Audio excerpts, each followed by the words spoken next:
everyone.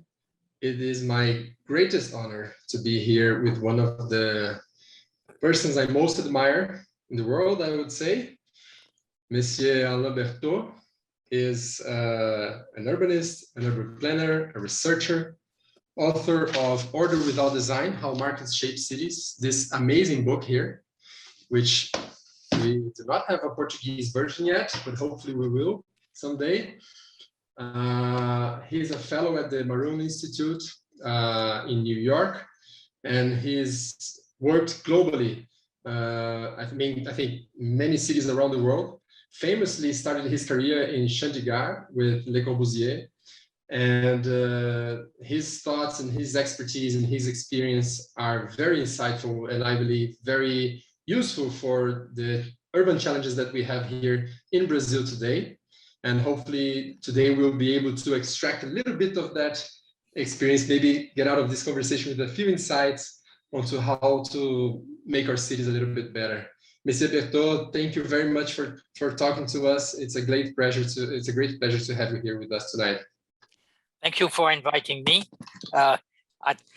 It's a great pleasure also to talk with people in Brazil. For me, it's I visited Brazil several times. Never really worked there, but just visited, and it's a great pleasure. Thank you. This talk here is brought to our listeners today by Árvore, Futuro, which is a channel, an Instagram channel in Brazil that is dedicated to discussing the, let's say, a very more rational approach to the issue of environmental impacts on from the industry, from the agriculture, and also from urban development.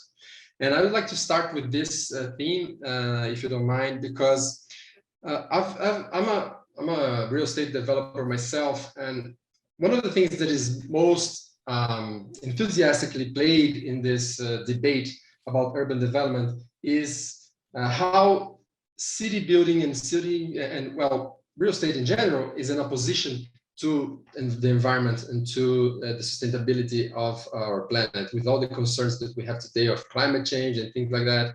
A lot of the opposition to new buildings and new construction and new urban development come with an argument of sustainability and preservation of natural habitats and things like that. So I'd very much like to hear your thoughts on this relationship between urban development and the environment. Well, I think, of course, it's a misplaced concern. I mean, I'm concerned about the environment like everybody else on this planet, of course.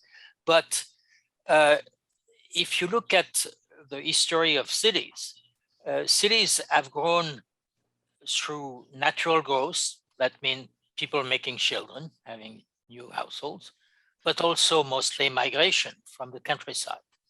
Now, if you look from an environmental point of view, first, let's say the consumption of land. People who live in the countryside consume more land than when they go to cities.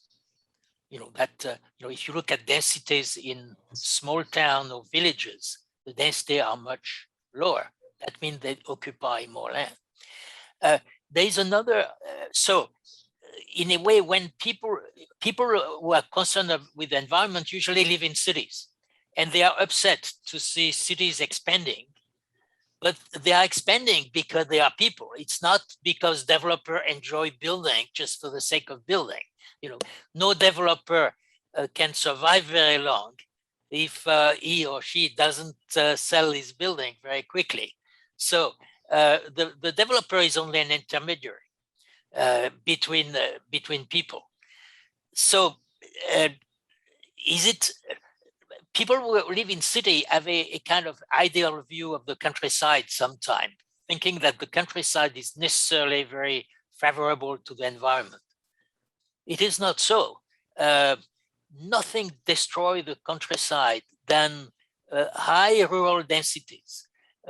I am not familiar enough with Brazil countryside, but my experience in South Asia and Southeast Asia is that, in particular, let's say a country like Nepal, the high densities in the rural area is extremely destructive, because when you have more people, farmers get, they buy cows, additional cows or goats, and they cut all the trees. And eventually you will have a erosion and a destruction of the environment. So the idea that cities are more destructive of the environment is not true.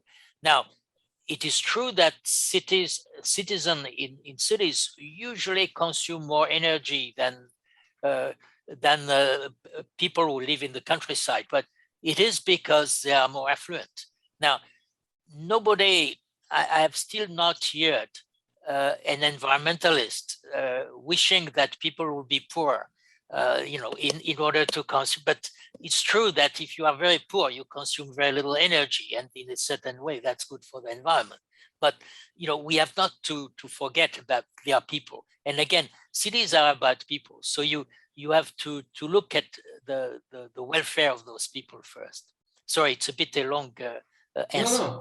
I think that it is exactly what I was aiming at. It's a very objective and fact-based answer, which brings me to the next topic, which is the debate throughout, I think, well, throughout Brazil for sure, but I think globally as well, surrounding city planning, city buildings, urban development, these things, they have lost track of this empirical, data-driven approach. And this is an important topic to touch on, because when you are in a debate which is not based on facts, and it's much more about beliefs, systems of belief, it's hard to make progress. And so I see that we have been, and this brings me back to Jane Jacobs, who I think was a pioneer into a more empirical approach. And also, I recently watched an interview of you saying that you would follow people on the street in New York to see where they would go.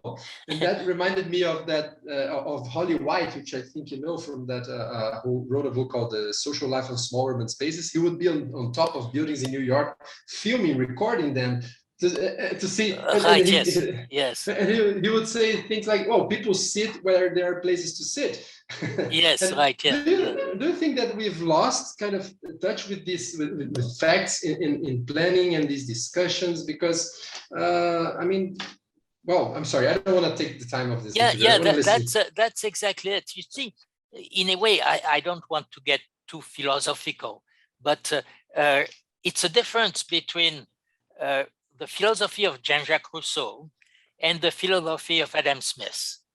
Adam Smith looked at the individual and what the individual contribute.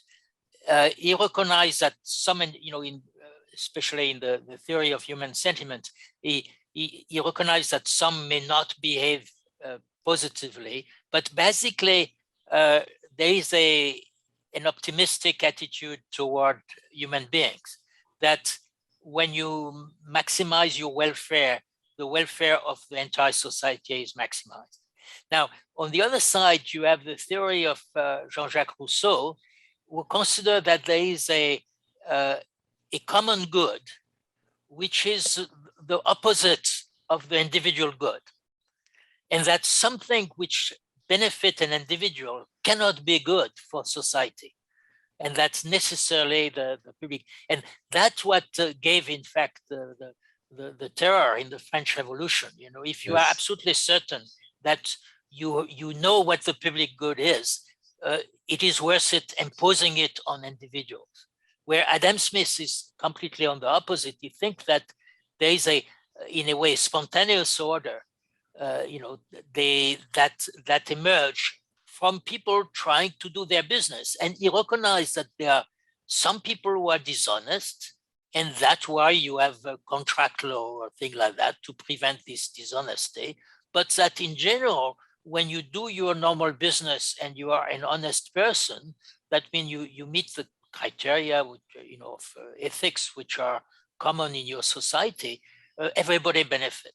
And that, I think, we still have this debate, although people will not claim to be follower of Rousseau, maybe, but that's it. That's, the common good. Somebody decide what is a common good. and then will impose it on individual, even if those individuals are really affected in their welfare. So you see people, for instance, preventing systematically in New York or in San Francisco the building of new housing in the name of the environment, and which means that people are getting homeless, you know, or people are desperately poor, or you have an entire family living in 2 rooms, you know, or in basement which get flooded recently, for instance, like in New York, and they don't see this cost because they think that there is a higher good which, in a way, justify the means. And I completely disagree with it.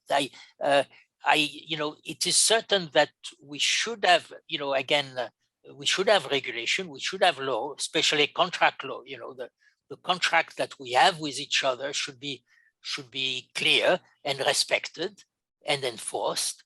But in general, we have also to leave people invent new things, and if they fail, they fail. If they don't fail, you know, but we cannot have a society which prevent any innovation in the name of an end, you know, a perfect society 50 years from now.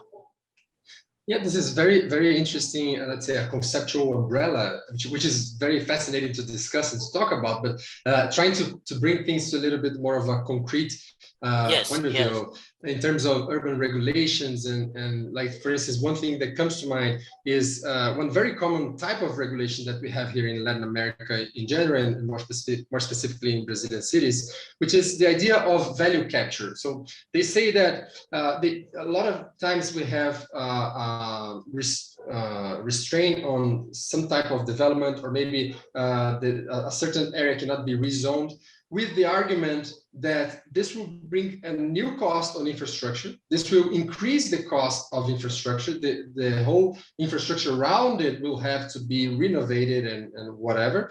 And this cost will be paid by the city, while the benefit of that rezoning or of that increase in FAR or whatever it is will be a benefit exclusive to the landowner, to the owner of that, property. This is easy to solve. You know, if you have a property tax, which is you know, made up to date every year, and it, especially now, it's not too difficult with modern technology to do it, the city will recover that. Another way to do it is, of course, to do the way they do it in Texas, to have bonds, you know, and the bonds are repaid precisely with property tax, the tax that people who build are going to pay. So this is easy to solve. What is completely wrong in this reasoning is that then they prevent development because they see somebody will benefit from it, and they don't realize that the benefit of increasing the density in land, basically substituting capital for land, is much, much higher than the added sewer line or water line or bus stop which have to be added. You know, the value of land is much more. So, and in a way, this is precisely what bothers them, is that the value is very high when there is demand for a certain area. You know, they forget also sometimes that you know, this works only when there is demand. You know, if you allow a skyscraper to be built in the middle of nowhere, there will be no skyscraper. You know, you will not increase the value of it.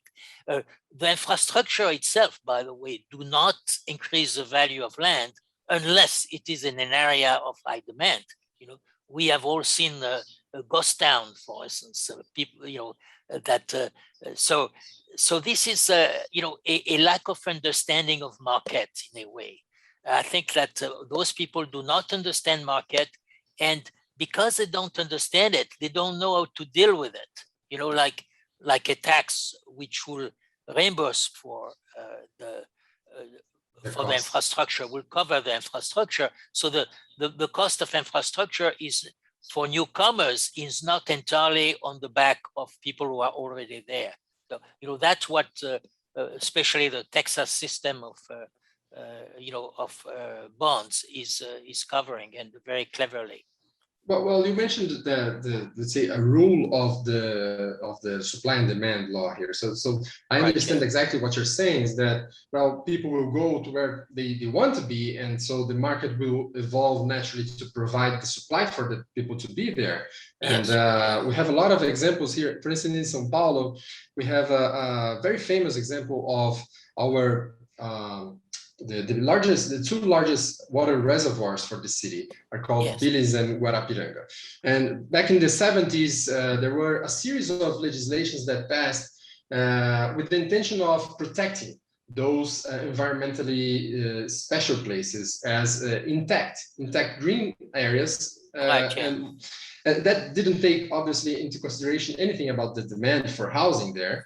And as the city grew, what happened was that these areas, because they were completely outside of the market, because they legally could not be developed, they were squatted and turned into slums. And so today what you have is these communities just throwing their sewage into the reservoirs, and so it's a much bigger problem because I'm trying to build on top of that to say that where is the limit for regulations? Because if regulations will constrain development, they will by definition be in the way of a natural order of supply and demand. Wouldn't you say? I think that let's say first we have to look at infra.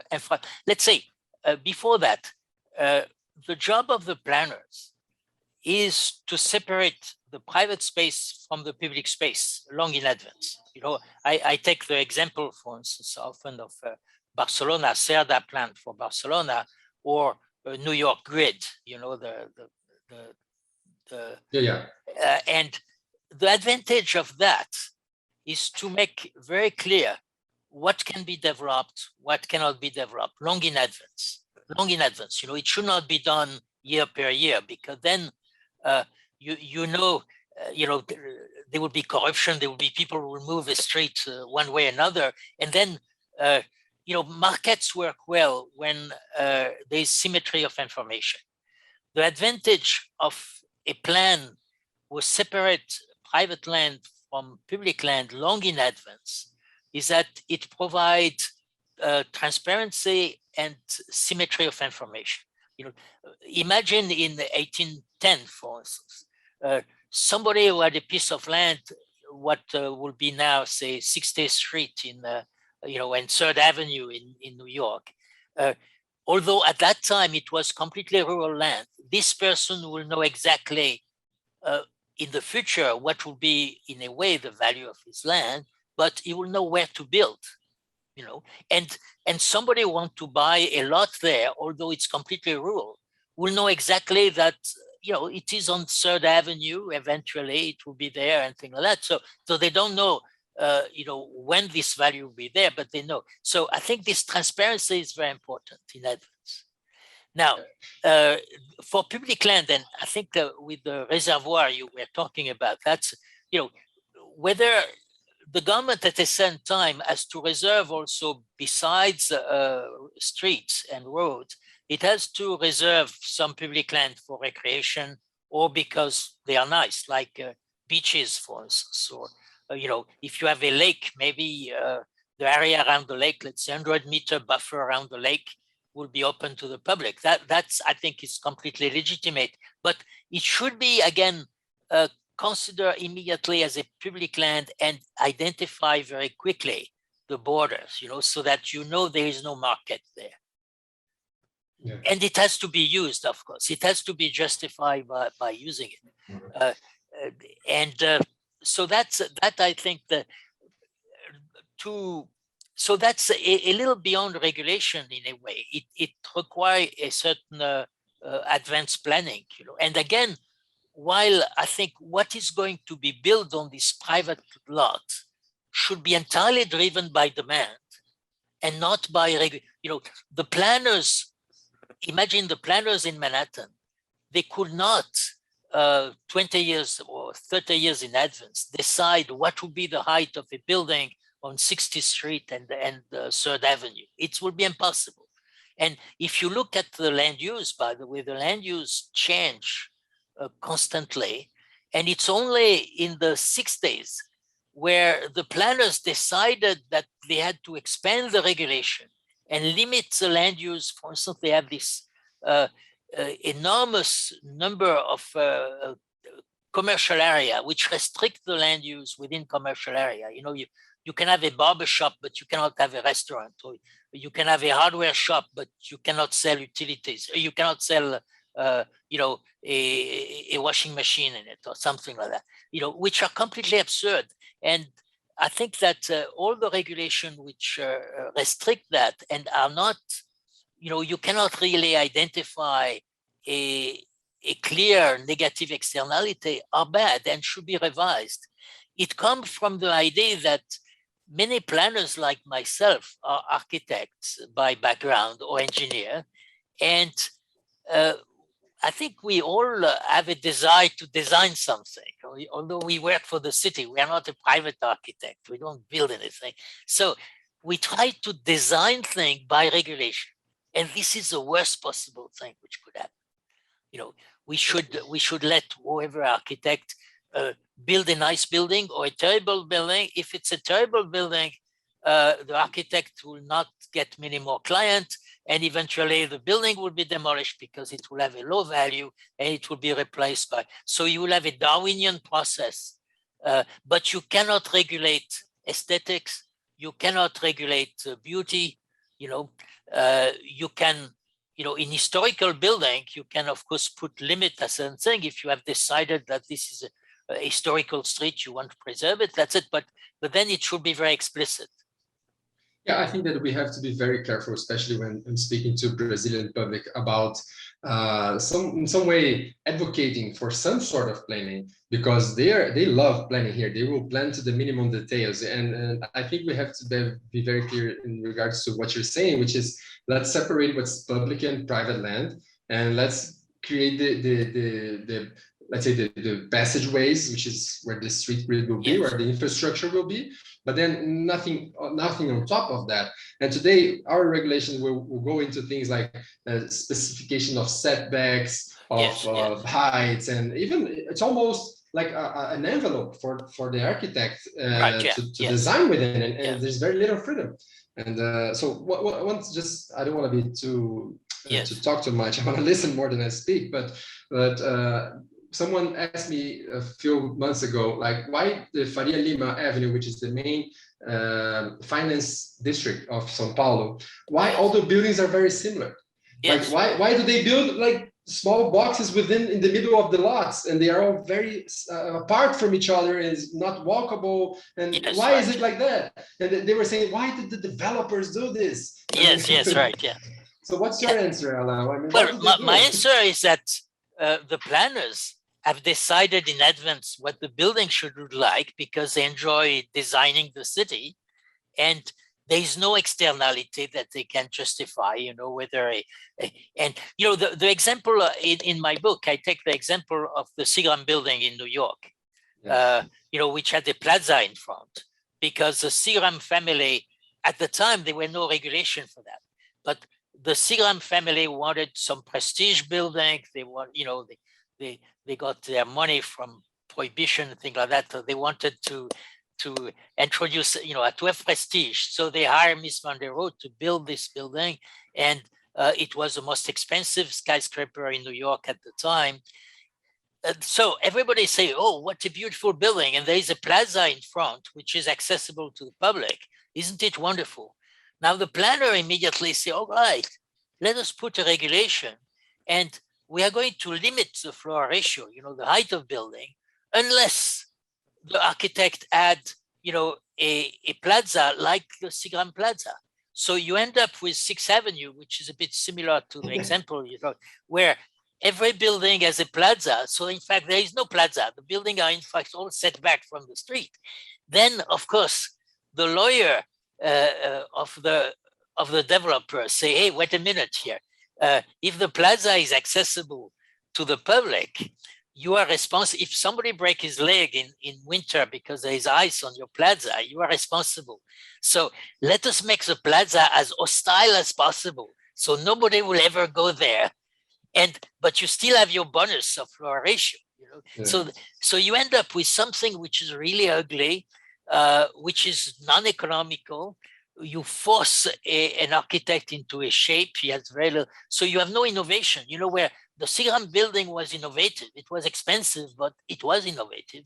And some developers, by the way, want to do expensive building, which is fine. They have a client who wants prestige, and others who want just the cheapest possible building. That should be allowed on both sides.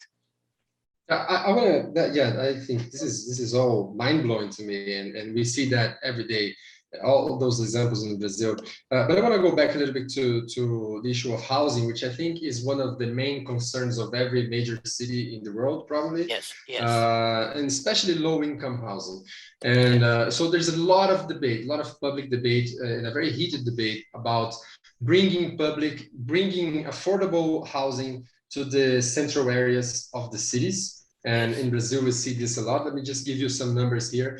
In the 1970s, they expanded, let's say, the central districts, the central areas of São Paulo city were home to 2.9 million people. This is in 1970. From 1980 to 2010, which is the dates that we have, the data, the entire city grew by 33%. So if the central part was to grow at the same rate, it would have gone from those 3 million to about 4 million. But in fact, today there is 2.4 million people. So it lost 500,000 people within that time span. I mean, and a lot of people will, on this debate, complain about things like the real estate speculative approach of real estate. And how they want to increase prices and how they are making bigger units and not affordable in the center. But what's your view on the causes of this kind of dynamic, the urban dynamic? The word speculation to me, sometimes it's a bit like witchcraft. When you don't understand what is happening in the city or why things are that, then you say speculation. That explains everything. In fact, we are all speculators in the sense that, if you know that something is going to increase in value, you tend to buy it or pay a higher price for it than if you think it's going to decrease in value. We all do that. And very often the speculation, if there is speculation, is when precisely the state restrains the supply. If the state restrains the supply, then indeed you are certain that all those buildings are going to be more valuable. So, when they put a limit on the floor ratio, for instance, or setbacks, or the different way you can limit the amount of floor space which can be built on a piece of land, you restrain the supply. And if at the same time your infrastructure in the suburbs is not adequate to give a good transport and speed, then you restrain also the supply of the suburb. So certainly then the real estate is bound to go up very quickly. Now, sometime, if you look at the high price of housing in cities like New York, San Francisco, or a number of cities around the world, part of it is due to the constraint on the supply, artificial constraint on supply, in the city, but also sometime in the process itself. Now in New York, even when you want to build, say, an apartment group of, say, 50 or even 100 apartments, you need to do very often an environmental assessment. You need to have public hearing. So that means before you can start, you have already 2 years of public hearing and discussion. So it creates an uncertainty which has a price. So this uncertainty then results in it's worth doing it only if you sell very expensive apartment. If you have a relatively small margin and sell apartment which would be affordable to the middle class, you are going to go bankrupt. You know, the price you will have paid for your lawyers before you start will have already absorbed all your profit. So you will not do it. So that brings a very, I'm sorry to interrupt you, but this brings a very interesting question, which is if you have across the board regulations, so that's going to be a cost on all types of units. So these are like minimum standards. So if you cannot afford, what happens if you cannot afford that minimum standard of compliance, or even if it's like a 2-year, a 3-year long period of investment with no returns, or if it's like, for instance, in Brasilia here, we had a legislation saying that if you have apartments of over 3-story high buildings, then you must have elevators. And so that would impose. So that's right, this obviously should be left to the developer. The developer knows very well that if he builds, say, 5-story building and no elevators, the top floor will have a lower value.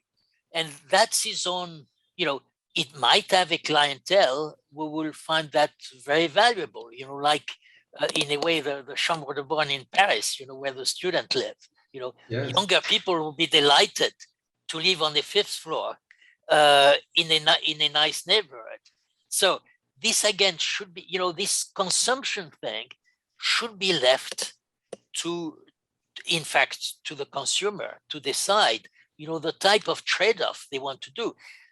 My contention, and I have seen that in a number of countries, is that poor people can afford to live in expensive area in the center if they outbid the rich by consuming much less. You know, if a rich person wants, you know, an apartment of 300 square meter in a certain area, a student or a young couple who live in a studio can outbid this person.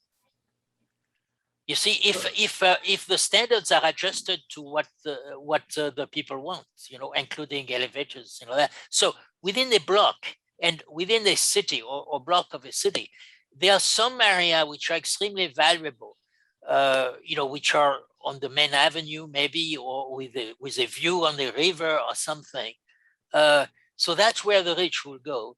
There are some areas which are less valuable because they are on a back alley, or maybe they look over something not very attractive.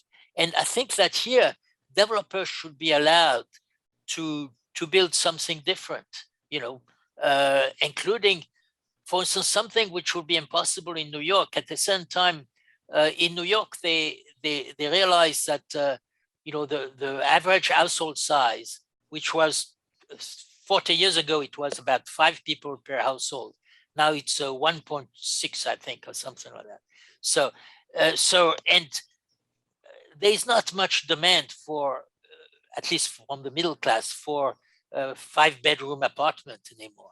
However, the zoning of New York imposed a maximum number of dwelling units per acre for each block.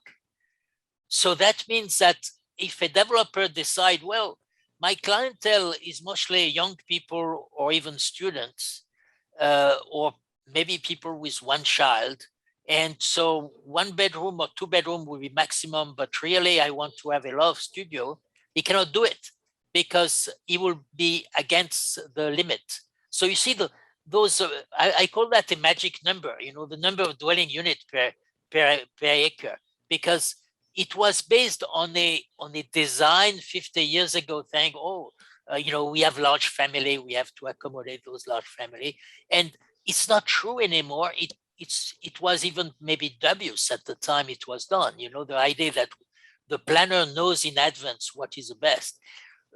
The developer, by definition, knows his clientele. They have niche usually. You have developers, I mean, you know that, developers who are more specialized in middle class housing or luxury housing, and they know the preference of their submarket.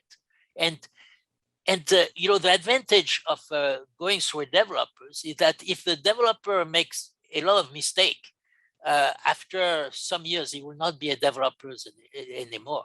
where a planner will make a lot of mistakes. I guarantee you, because I know he will stay a planner all his life.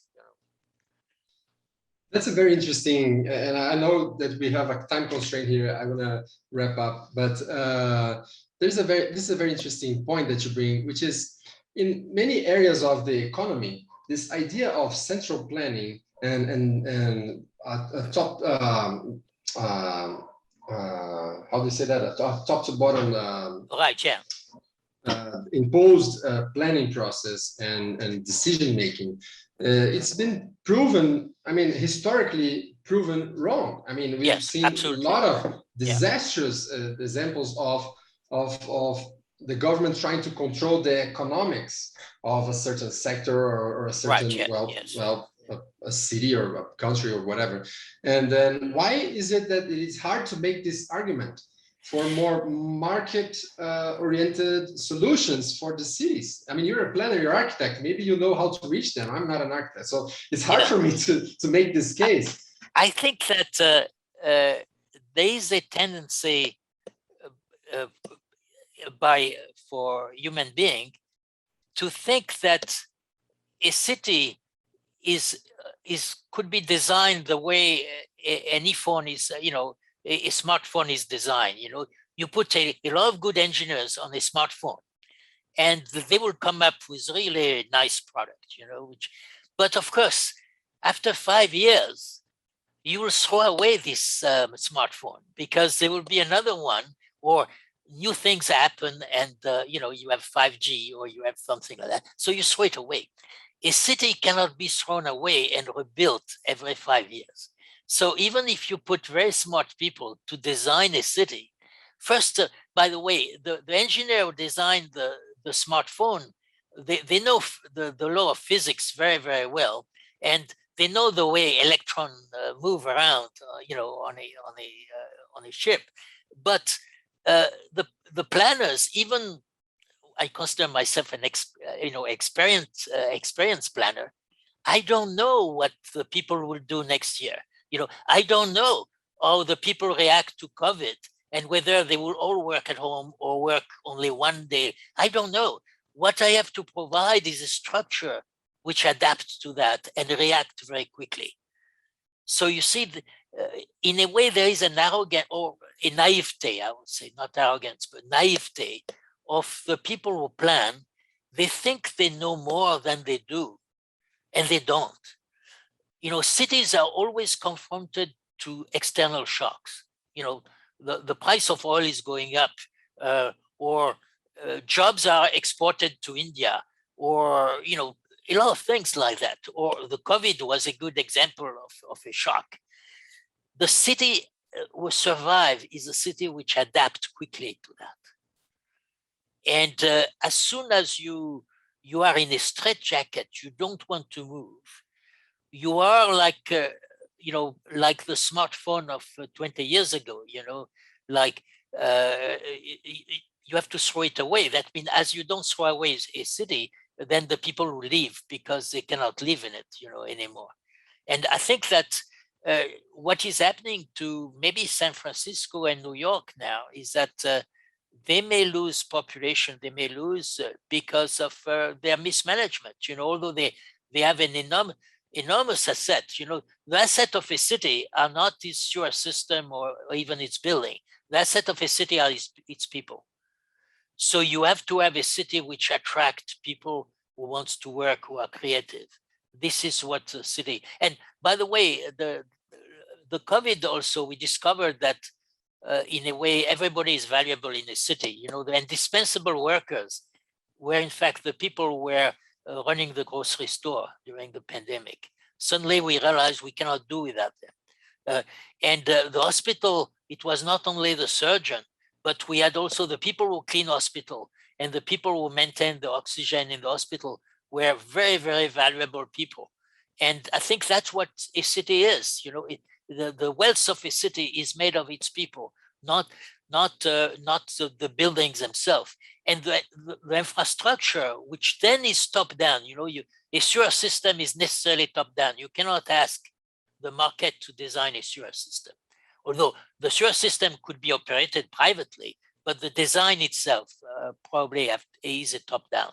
So this is the role of the planner, but the role of the planner is not to say, I design a sewer system for this density, therefore people should build at this density. It should say, I develop a sewer system because I project the density to be that. If the density is different, we will adjust the sewer system.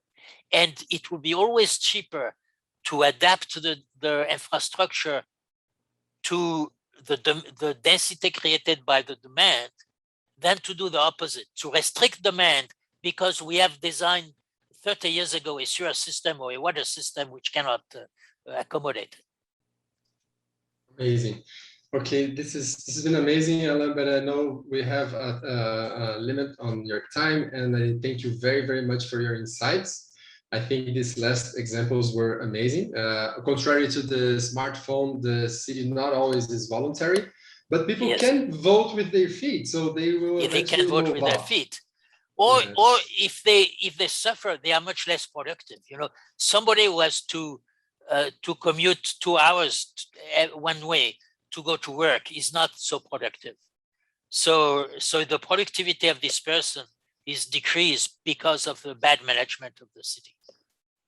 Yes, I agree entirely. And thank you very much for your time, Alain, for your insights. Hopefully we'll be able to talk soon again. And looking forward to helping in any way that we can to bring your book into Portuguese. That would be a great honor. I will be delighted. Thank you so much. Okay. Okay. Good evening. Okay. Bye-bye. Thank you.